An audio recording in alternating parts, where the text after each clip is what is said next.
Russia's defense minister has vowed that his country will always counter the international efforts of the U.S., accusing Washington of supporting the wildest ideologies to destabilize governments around the world. Speaking in an interview published Wednesday with Italian daily Il Giornale, Defense Minister Sergei Shoigu criticized the U.S. for its neo-colonialist strategy. The issue at hand is the neo-colonialist strategy, which the U.S. has already tested in Iraq and Libya and which boils down to supporting any, even the wildest ideologies to weaken legitimate governments.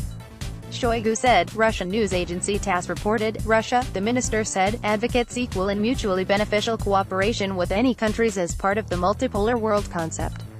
As a result, Moscow will always be an obstacle to the implementation of U.S. international strategies. Shoigu said that Russia has been regaining its strength, and as a result, the U.S.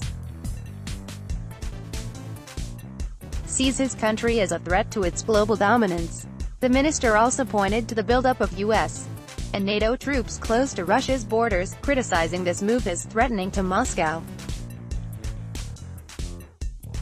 During a press conference on Tuesday, NATO Secretary-General Jens Stoltenberg announced the international alliance's goal of having 30 mechanized battalions, 30 air squadrons, and 30 combat vessels ready to use within 30 days or less by 2020.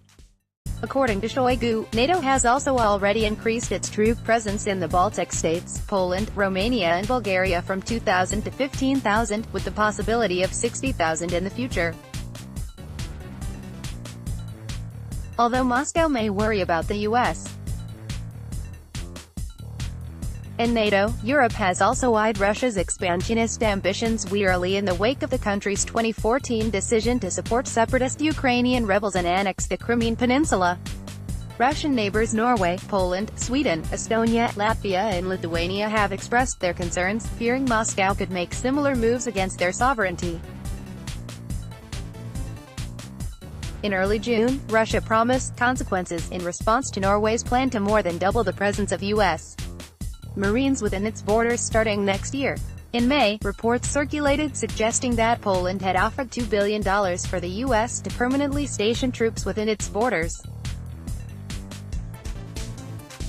The Kremlin responded to the reports, saying such a move could lead to counteraction from its side.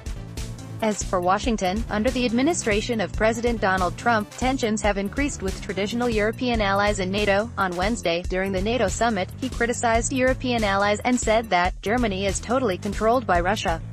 The president cited massive oil and gas deal between Berlin and Moscow to back up his claims.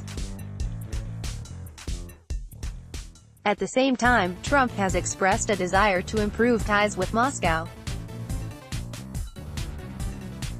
With regard to Ukraine, the president has distanced himself from taking a firm stance on the future of Crimea.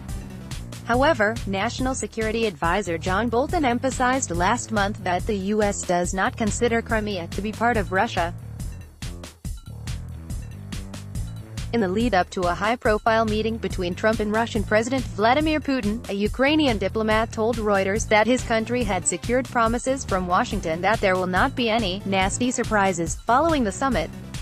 We received clear assurances from the American side that Ukrainian interests will be confirmed and protected, the diplomat said.